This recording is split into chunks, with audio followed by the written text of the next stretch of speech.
You know, some of the most amazing stories in medicine start out as total head-scratchers. Today we're going to dive into one of those, the story of Legionnaire's disease. It's an illness that literally popped up out of nowhere, and the detective work that went into finding its cause is just a fantastic piece of medical history. All right, so let's set the scene. We're rewinding the clock to the hot, sticky summer of 1976. This is where it all began, and it's this one event that explains how the illness got its very unusual name. So, in July of '76, you've got the American Legion holding their big annual convention in Philadelphia. Everything seems fine. But then, just a couple of weeks later, a really nasty, mysterious kind of pneumonia starts tearing through the people who were there. You can imagine the panic. Public health officials were scrambling, racing to figure out what was going on. And it actually took them until January of the next year to finally pinpoint the cause, a bacterium nobody had ever seen before. And that's exactly how it got its name, because the very first time scientists identified this outbreak was among those Legionnaires. The new infection was named Legionnaire's disease, kind of in their honor, and that name has stuck around ever since. Okay, so what is this invisible threat that caused such a huge scare? Let's get into the science of the bacteria itself, because it's pretty fascinating. All right, meet the culprit, Legionella pulmophila. Now, it's a type of gram-negative bacteria, which is really just a lab term for how it looks under a microscope with a certain stain. But the important thing to know is that this is the organism that's responsible for the whole shebang. Now here's what's so wild. You might think this is some rare, exotic bug, but it's not at all. It's actually super common out in nature. You can find it in soil and in fresh water. The problem starts when it makes its way from out there, in nature, into our buildings, specifically into our plumbing. So how does it get from the pipes into your lungs? This is the key part. You don't get it from drinking the water. The infection happens when you breathe in tiny little droplets of contaminated water, an aerosol.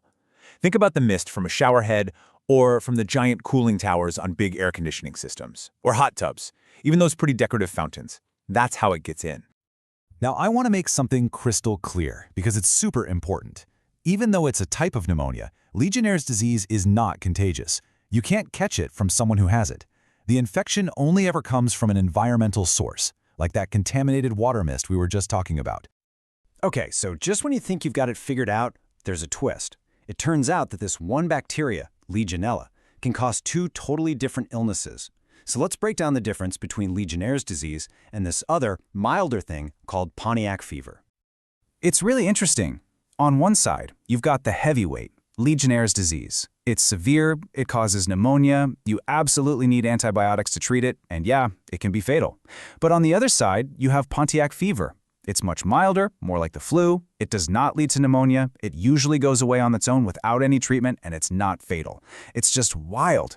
The same exact bacteria causing two completely different outcomes. So that leads to the big question, right? Why? Why does one person get a mild flu-like thing while someone else gets a life-threatening illness from the same bug? Well, the answer really comes down to risk factors. It's all about who is most vulnerable. See, the risk of getting really sick isn't the same for everybody. It's much, much higher for people whose immune systems are already weakened. We're talking about older folks, smokers, people who already have chronic lung problems like COPD, or people with diabetes. A perfectly healthy person might just get that mild Pontiac fever, but for these groups, the risk is way more serious. And to really understand how serious it is, let's look at the numbers. For the general population, the fatality rate for Legionnaire's disease hovers around 10 to 15%. But now, look what happens when we talk about those high-risk groups we just mentioned, the elderly or people with compromised immune systems. That number jumps way up. It can climb as high as 40%. And the absolute highest risk? That's for people who get infected while they're already in a hospital for something else. In those cases, the death rate can be a staggering 50%. It just goes to show you how dangerous this bacteria can be for the most vulnerable people. Okay, after all those pretty grim statistics, let's get to the good news. Medicine has come a very long way since 1976. We now know exactly how to diagnose this disease and, more importantly, how to treat it effectively. The path to getting better is actually pretty straightforward. It all starts with recognizing those early flu-like symptoms. Fever, chills, aches, especially if there's a cough. The most critical step is to see a doctor right away. From there, they can run tests on a urine or sputum sample and use a chest x-ray to see if there's pneumonia. Once they know what it is, they can start treatment. So what's the treatment? Well, thankfully, we have an arsenal of antibiotics that work really well against it. Doctors will usually prescribe drugs like fluoroquinolones or others like azithromycin. The main point here is that we have the right tools in our toolkit to fight this infection. And here's the best part, the real bottom line.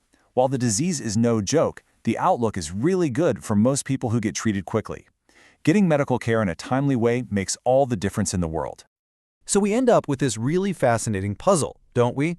The bacteria, Legionella, is all over the place in our environment, but the disease itself is actually pretty rare. So what's the deciding factor? Well, like we've seen, it all comes down to this complex dance between the environment, how much bacteria you're exposed to, and most importantly, your own personal health. It's just a perfect reminder that in the world of germs, context is absolutely everything.